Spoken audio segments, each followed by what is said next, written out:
Buenas tardes, hermanos y hermanas. Hoy es el tercer día de retiro espiritual, de nuestro retiro en este año. El jueves, el hermano Piñero de la Iglesia de Dos Hermanas nos habló de la palabra que dijo Jesús en la cruz: Padre, perdónales porque no saben lo que hacen. Ayer viernes nos habló José Mellado, el pastor de la Iglesia de Dos Hermanas, sobre la palabra que Jesús dijo en la cruz: consumado es. Hoy hablaremos un poquito sobre la palabra que Jesús dijo antes de morir. Y mañana, por cierto, mañana domingo, por la mañana en el tiempo del culto, un mensaje de esperanza, la resurrección de Jesús. Es un mensaje de esperanza. Amén. Que el Señor nos bendiga. Bueno, Lucas, el evangelista Lucas narra la muerte de Cristo y según él, las últimas palabras de Cristo fue: Padre, en tus manos encomiendo mi espíritu. Pudiera haber sido también las últimas palabras: consumado es. Los evangelistas de Mateo y Marco dice en sus evangelios que Jesús, antes de expirar, antes de morir, dio una gran voz clamando y después murió. Pero no dicen qué fue lo que clamó Jesús. Lucas, en su relato, en su evangelio, sí dice lo que clamó Jesús. En el capítulo 23 de Lucas, en el verso 46. Entonces Jesús, clamando a gran voz, dijo: Padre, en tus manos encomiendo mi espíritu. Y habiendo dicho esto, expiró. Yo creo que estas fueron las últimas palabras de Jesús en la cruz antes de morir. Pero sí es verdad que la palabra consumado es la última palabra de la obra redentora de Cristo. O sea, consumado es la última palabra del plan de salvación de Cristo. Consumado es, terminado está la obra. Nada hay que hacer, nada hay que añadir, nada hay que decir. Ya está todo hecho. Eso es sobre el plan de salvación. Consumado es la última palabra de Jesús sobre la obra de salvación, de la obra que Él hizo aquí en la tierra. Pero Padre, en tus manos encomiendo mi espíritu, es la última antes de morir. Es la última amarra aquí en la tierra, como se suele decir. Pero antes de seguir comentando estas palabras de Jesús, que a mí siempre me han conmovido, quisiera comentar dos hechos que se narran en los versos anteriores a esta palabra. Padre, en tus manos encomiendo mi espíritu, está en el capítulo 23 de Lucas, en el verso 46. Bueno, pues dos versos antes, en el 44 y en el 45, dice: Cuando era la hora sexta, hubo tinieblas sobre toda la tierra hasta la hora novena. Y el sol se oscureció, y el velo del templo se rajó por la mitad. Entonces Jesús, clamando a gran voz, dijo: Padre, en tus manos encomiendo mi espíritu. Y habiendo dicho esto, expiró. Dos hechos tremendos. Tremendo. Uno en el cielo y el otro en la tierra. Uno cegando la luz, apagando la luz del sol, y el otro abriendo luz. Uno fue en el cielo, para que lo viesen todos, y el otro en la tierra, pero solo para el pueblo de Dios. En el verso 44 dice: Cuando era la hora sexta, hubo tiniebla sobre la tierra, hasta la hora novena. Mucha gente no sabe qué hora es la sexta y cuál es la hora novena. La sexta es las 12, la novena es las 4 de la tarde, otros dicen las 3, pero las 12, desde las 12 de la mañana hasta las 4 de la tarde. ¿Por qué se oscureció el sol? Dicen que a esa hora el sol está en lo alto, en su cenit, eso lo sabemos todo, ¿verdad? Desde las 12 hasta las 3 de la tarde está arriba. En ese tiempo era la fiesta de la Pascua. En ese tiempo había luna llena. Dicen los científicos, y que unos dicen una cosa y otros dicen otra, que es imposible que un eclipse de sol apagara el sol, porque un eclipse de sol no puede durar 3 horas, es imposible. Unos dicen que sí y otros dicen que no.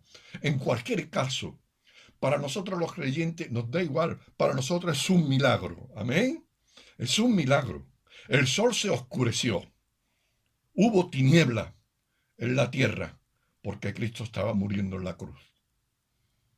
El sol se oscureció para Cristo. Fíjate, fíjate hermano, qué cosa. El sol se oscureció para Cristo. Dice la palabra del Señor que Dios hace salir su sol sobre justo e injusto. Sin embargo, Dios retiró la luz del sol a su propio Hijo, cuando fue hecho pecado por nosotros. No solamente le volvió la cara, no quiso verlo, sino que le quitó la luz del sol. Lucas dice que el sol se oscureció. Yo creo que fue el cielo mismo el que se oscureció.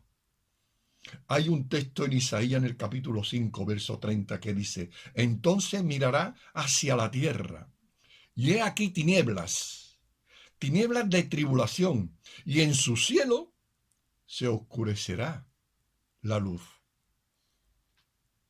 Pensemos por un momento qué ocurriría en los cielos en el momento de morir Cristo. ¿Qué ocurriría en los cielos?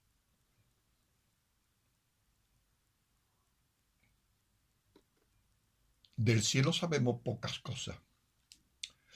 Lo que sí sabemos es que el cielo es algo bueno, algo maravilloso, que está lleno de luz, lleno de alegría, de gozo, de paz y felicidad, ¿verdad? Eso lo sabemos. Por eso, por un momento yo me pregunto, cuando yo leo de que el sol se oscureció, yo me pregunto, ¿qué es lo que pudo ocurrir en el cielo en esos momentos, en la cruz del Calvario, cuando Cristo está muriendo y está cargando con todos los pecados del mundo? ¿Qué pudo ocurrir en el cielo? Y me pregunto, ¿se enturbió la felicidad del cielo? ¿La alegría se entristeció? ¿Lloró el gozo? ¿La luz del cielo se oscureció?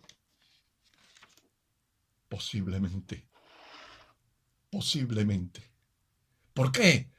Porque el corazón de Dios, su Hijo Jesucristo, moría, y moría cargando en su carne, en su cuerpo, todos los pecados de la humanidad, las miserias, adulterio, las mentiras, la idolatría, los crímenes, las muertes, todo iba cargado en su cuerpo. Por eso yo le digo, Lucas, hermano mío, ¿solamente el sol se oscureció? ¿Solamente? Yo creo que se oscureció todos los soles del firmamento, todas las estrellas de las galaxias se apagaron. ¿Por qué? Porque el que era la luz de los hombres, se apagó, murió en una cruz como un maldito.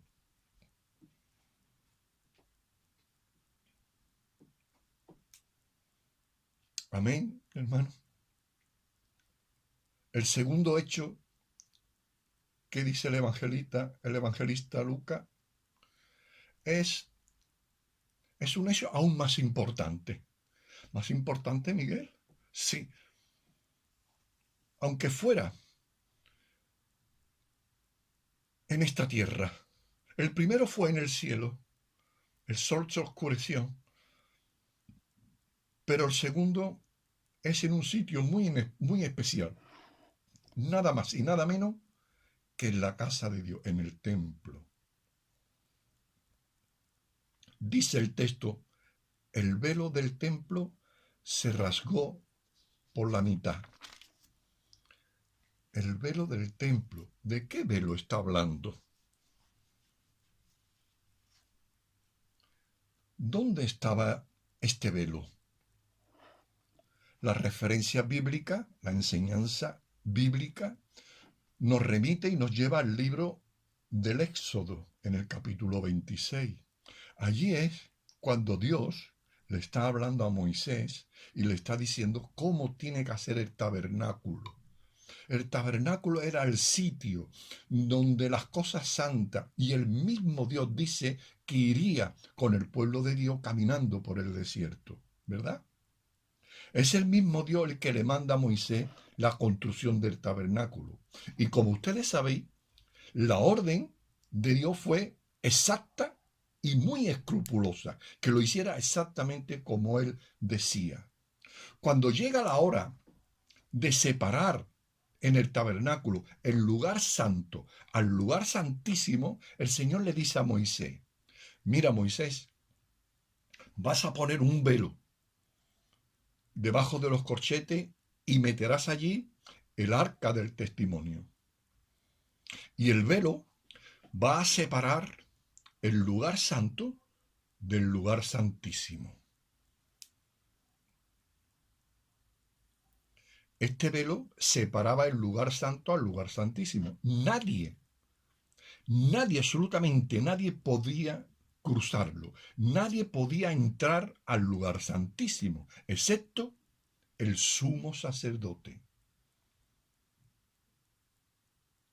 El Espíritu Santo nos enseña por la palabra de Dios. En el libro a los Hebreos nos enseña y hay un relato minucioso de las cosas del tabernáculo y de los oficios que se realizaban. Allí, en el libro de Hebreos, en el capítulo 9, nos dice, dispuestas estas cosas en la primera parte del tabernáculo, entran los sacerdotes continuamente para cumplir los oficios del culto. En la primera parte del tabernáculo entran los sacerdotes para hacer los oficios del culto. Pero en la segunda parte, el lugar santísimo, solo el sumo sacerdote, una vez al año. Y esto no sin sacrificio. Tiene que sacrificar un animal y derramar su sangre para poder entrar en el lugar santísimo. Porque no puede haber perdón de pecado sin derramamiento de sangre. El sumo sacerdote tiene que ofrecer un animal para el perdón de su pecado mismo y de los pecados del pueblo, antes de entrar en el lugar santísimo. Dice la palabra en este capítulo 9 de Hebreo, dando al Espíritu Santo a entender con esto que aún no se había manifestado el camino al lugar santísimo. No se había manifestado el camino. Y sigue diciendo este capítulo 9 de Hebreo, pero ahora, fíjense ustedes, ahora estando ya presente Cristo, ahora que ya ha venido Cristo, sumo sacerdote de los bienes venideros, y por el más amplio y más perfecto tabernáculo, no hecho de mano, sino su cuerpo, nos ha abierto un nuevo camino. Cristo nos ha abierto un nuevo camino. Cristo ha entrado en el lugar santísimo, ya no para ofrecer sangre de machos cabríos, ni de otros animales, sino para ofrecer su propia sangre. Ha entrado una vez para siempre. Una vez para siempre. Ya Cristo no va a morir más. Él ha muerto una vez para siempre y ha obtenido para nosotros, los creyentes, eterna salvación. Amén. Qué grande, hermano, qué grande. Así que, hermano, teniendo esta libertad para entrar en el lugar santísimo, donde no podía entrar nadie, nosotros podemos entrar en el lugar santísimo por la sangre de Jesucristo, siguiendo el camino nuevo, el camino de su vida, el camino que nos abrió a través del velo, es decir, a través de su cuerpo, muerto en la cruz. ¡Oh, qué bueno! Así que, hermanos, acerquémonos a Dios con un corazón sincero, en plena certidumbre de fe, purificado los corazones de mala conciencia. ¡Qué bueno! ¡Qué bueno! El Evangelio de Marco dice que el velo se rasgó de arriba a abajo. Claro, la salvación viene de arriba a abajo. Con la muerte de Jesús queda abierto el camino libre al lugar santísimo. El sacerdocio levítico de aquel tiempo tocaba a su fin y la ley ceremonial se terminó. Ahora hay una nueva casta sacerdotal que presentan a Dios el sacrificio vivo no de animales, sino de las vidas de los sacerdotes y santos, de los creyentes, de la iglesia, para anunciar al mundo las virtudes de aquel que nos llamó de las tinieblas a su luz admirable. Amén. Qué bueno, qué bueno, qué bueno, hermano. Padre, en tus manos encomiendo mi espíritu. Decía al principio que esta palabra no tenía nada que ver con la obra redentora de Cristo. Esto lo dijo el Señor después de decir consumado es. Es curioso que la mayoría de los comentaristas y comentarios que yo he visto sobre esta palabra, me dicen que de nuevo Cristo ofrece su vida al Padre a favor de los hombres. Al principio yo la admití, pero luego he visto que esta palabra del Señor está fuera de la obra redentora. Cristo no dice, Padre, en tus manos encomiendo mi espíritu a favor de los hombres. No tiene nada que ver. Como dije al principio, la última palabra sobre la redención, sobre el plan de salvación es consumado es.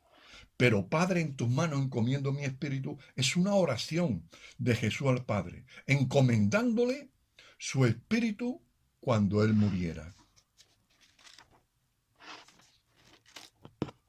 Padre, en tus manos encomiendo mi espíritu, es la segunda vez que le llama Padre en la cruz. La segunda vez. La primera fue para interceder pidiendo el perdón por los que le mataron. ¿Recordáis? Nos habló Piñerito, nuestro hermano, el jueves. La segunda es para encomendar a su Padre Dios, su espíritu. Padre, en tus manos encomiendo mi espíritu. Encomendar, dice el diccionario, que es encargar a uno que haga una cosa o encargar el cuidado de una persona. Hermanos, cuando nosotros nos encomendamos a Dios, ¿qué estamos haciendo? Le estamos pidiendo que nos cuide. ¿Es correcto eso? Es correcto, ¿verdad? Así que cuando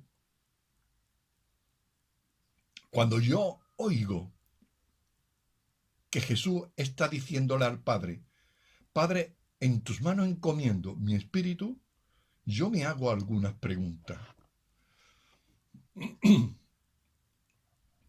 ¿Por qué Jesús encomienda su espíritu a Dios?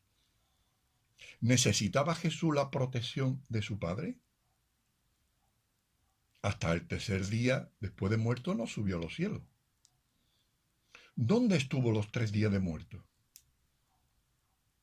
¿Tuvo Jesús que librar otras batallas en esos días?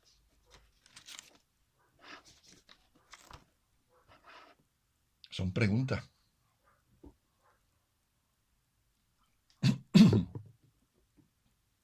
En esos 3 días, Jesús, dice las Escrituras, que bajó a las partes más bajas de la tierra, llevando su evangelio. El apóstol Pedro, en su primera carta, dice, también fue y predicó a los espíritus encarcelados. anunció el Evangelio a aquellos que estaban encarcelados en el Seol.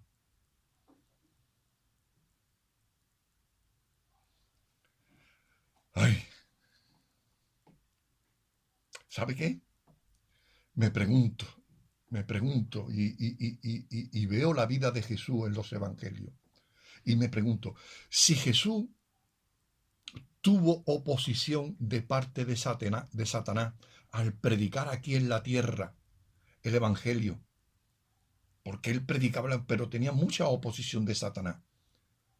Yo me pregunto, díganme, ¿qué oposición tendría Jesús al llegar a esas partes más bajas, donde los espíritus tienen encarcelados las almas, y son muchos los espíritus malos y fuertes, donde Satanás es el rey? ¿Tuvo Jesús en esos 3 días oposición, lucha? Dice la palabra que él, Jesús, llevó cautiva la cautividad, libró a los cautivos, venció, pero no sin oposición.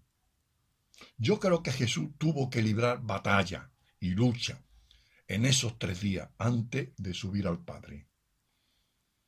El apóstol Pablo dice, y eso hay que tenerlo en cuenta, dice Pablo que no tenemos lucha contra sangre ni carne, sino contra principados, contra potestades, gobernadores de las tinieblas y huestes espirituales. Y yo me pregunto, cuando Cristo murió, ¿dónde estaban esos espíritus? ¿Esos espíritus se quedaron mirando nada más? Yo creo que todos esos espíritus estarían al acecho del Espíritu de Jesús para atacarle. Al morir, Jesús, él no subió al Padre. Él sabía a lo que se podía enfrentar. Y por eso Jesús oró a su Padre diciendo, Padre, en tus manos encomiendo mi espíritu, porque me queda aún una obra que hacer. El Apocalipsis, el último libro de la Biblia, dice, Cristo venció a la muerte. Amén. Él tiene las llaves del Hades, claro, a donde fue a las partes más bajas de la tierra. Él venció todas las potestades de los cielos. Él dice, Jesús dice, toda potestad me es dada en el cielo y en la tierra. El creyente, nosotros tenemos muchas batallas que librar, ¿verdad? Aunque seamos creyentes, tenemos que batallar cada día por las tentaciones, por las cosas que el enemigo nos pone. Pero aún tenemos que librar una batalla más. Una batalla, la última del creyente. La muerte. Tenemos que librar y luchar con la muerte. Pero ¿sabes qué? Cristo dice, yo he vencido. Amén. Yo he vencido. Yo he vencido al que tenía el imperio de la muerte. Es decir, a Satanás. Yo he vencido al que tenía el poder, la autoridad en la muerte. Yo lo he vencido. Así que el que cree en mí no morirá, sino que pasará de muerte a vida. Amén. Eso es. Eso es. Por eso murió Cristo en la cruz. El apóstol Pedro dice, habiendo subido al cielo, está a la diestra de Dios, a la derecha de Dios. Y a él le están sujetos ángeles, autoridades y potestades. Jesucristo es el vencedor. Qué bueno, hermano, qué bueno. Termino aquí, hermano. Cristo venció a la muerte y resucitó. Después de resucitar Jesús, antes de ir a los cielos, dejó un mensaje para sus discípulos, para su iglesia. Un mensaje. Un mensaje del Cristo resucitado. mañana domingo, el día del Señor, si Él lo permite, hablaremos de esto y nos gozaremos en esa resurrección de Cristo. Amén. Que el Señor te bendiga, Paz.